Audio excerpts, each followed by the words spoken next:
नमस्कार, मैं हूं एम माथुर। इस समय पहुंचे हुए हैं सुल्तानपुर रेलवे स्टेशन के पास, जहां पर दिखाना चाहेंगे जो पब्लिक को गांव से लेकर शहर तक पहुंचाने का काम करते हैं। आज वही ये कड़ाके की धूप हो रही है, कड़ाके की ठंड है, जहां पर ये लोग बैठे हुए आज मालूम पड़ रहा है कई दिनों से ये धरना प्रदर्शन चल रहा है। आइए हम जानकारी लेते हैं कि इनकी क्या मांगे हैं, आखिर क्यों परेशान हैं। आइए जानकारी लेते हैं। जी, आप अपना परिचय पहले आप बता दें। Suresh Chandra Dwivedi, branch secretary northern railway men's union Sultanpur. आज ये धरना प्रदर्शन कई दिन से चल रहा है? आज ये धरना प्रदर्शन नहीं, ये भूख हड़ताल है और भूख हड़ताल का ये तीसरा दिन है। 8 जनवरी से 11 जनवरी तक हम लोगों का धरना प्रदर्शन, भूख हड़ताल ये पुरानी पेंशन स्कीम की बहाली के लिए है।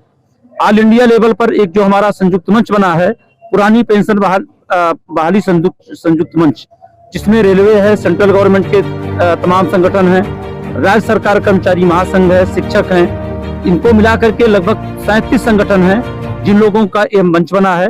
और प्रत्येक जिले में आज ये तीसरा दिन धरना प्रदर्शन का चल रहा है और इसकी मात्र एक ही मांग है कि पुरानी पेंशन स्कीम बहाल की जाए।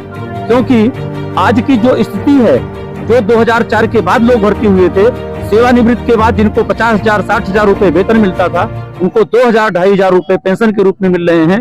क्योंकि जो हमारा अंशदान की कटौती हो रही है, उस पर हम लोगों का अधिकार नहीं है कि उस पैसे को हम कहाँ लगाएं। 10% हमारा अंशदान कट रहा है, 14% भारत सरकार का अंशदान कट रहा है।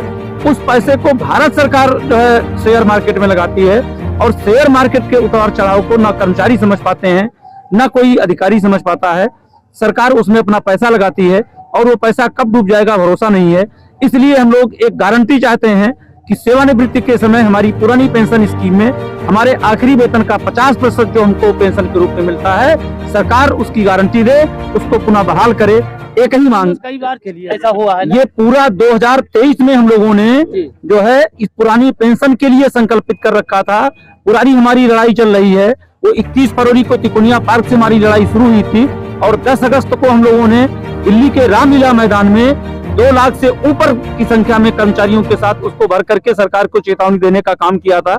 उसके बाद सरकार ने एक कमेटी का गठन किया हुआ है जो कि इस पेंशन के मामले पर विचार कर रही है, परंतु वो केवल उसमें कुछ सुधार करना चाहती है। इसमें और सुधार नाकाफी है, क्योंकि जो सुधार करने से सरकार कर चुकी है। प्रकरण चल रहा है, सरकार नहीं तैयार है, तो फिर आप क्या कर लेंगे?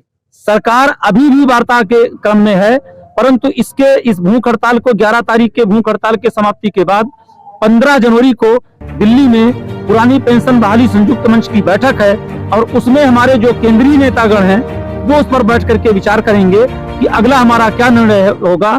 और मुझे लगता है कि वो पूर्ण हड़ताल का ही निर्णय होगा।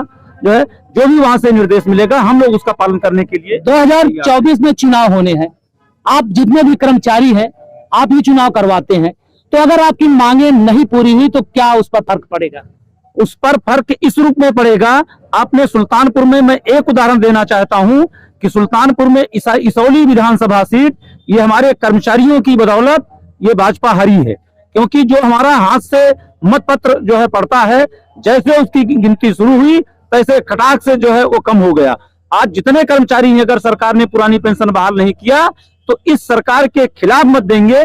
इसको हटाने का कर्मचारी सरकार को बनवाने में पूरा सहयोग करते हैं, लेकिन आज अपनी मांगों को लेकर काफी दिनों से पीड़ित हैं, काफी परेशान है, लेकिन सरकार अवॉइड कर देती है, सुनने के लिए नहीं तैयार होती। आखिर जिंदगी भर समय गवाते हैं, सरकार के कामों में लगाते हैं, जब बुढ़ापा होता है तो पेंशन के लिए तैयार नहीं। आखिर बुढ़ापे में ये जाएंगे कहाँ? इनकी भी व्यवस्था होनी चाहिए। सारी व्यवस्थाएं, सारी जिंदगी, सारा समय ये सरकार के कामों में लगाते हैं, अपने बीवी बच्चों के टाइम नहीं दे पाते हैं, लेकिन फिर हाल जब ये अपनी बात करते हैं, पेंशन की बात कर रहे हैं, तो उसको सुना नहीं। पेंशन कहाँ से हो गई?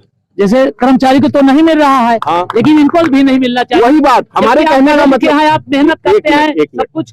हमारे कहने का मतलब, अगर नई पेंशन स्कीम इतनी अच्छी है तो मेरा सभी माननीयों से विनम्र अनुरोध है कि चाहे वो सांसद जी हो, चाहे वो विधायक जी लोग हो, सब लोग, आप लोग भी एनपीएस ले लीजिए। हमें नहीं चाहिए ओपीएस, लेकिन आप भी एनपीएस ले लीजिए। आपके लिए एनपीएस, हमारे नहीं, आपके लिए ओपीएस और हमारे लिए एनपीएस मापदंड नहीं होना चाहिए। जब ये कर्मचारी को वेतन नहीं, पेंशन नहीं मिल रहा है तो जो 5 साल चुन कर जाते हैं उनको भी नहीं मिलना चाहिए, एकदम स्वाभाविक है। मेहनत ये करते हैं सारी जिंदगी, 50 60 साल अपनी पूरी लाइफ बर्बाद करते हैं, बच्चों को नहीं देखता, बीबी को नहीं देख पाते हैं। जब बुढ़ापा आ जाता है तो पेंशन की बहाली के लिए इनको चिल्लाना पड़ता है। तो इनका भी कहना ठीक है, अगर इनको नहीं पेंशन चाहिए तो जो बगैर पढ़े लिखे जाकर आज सांसद विधायक बने हुए उनको भी पेंशन नहीं बनना चाहिए।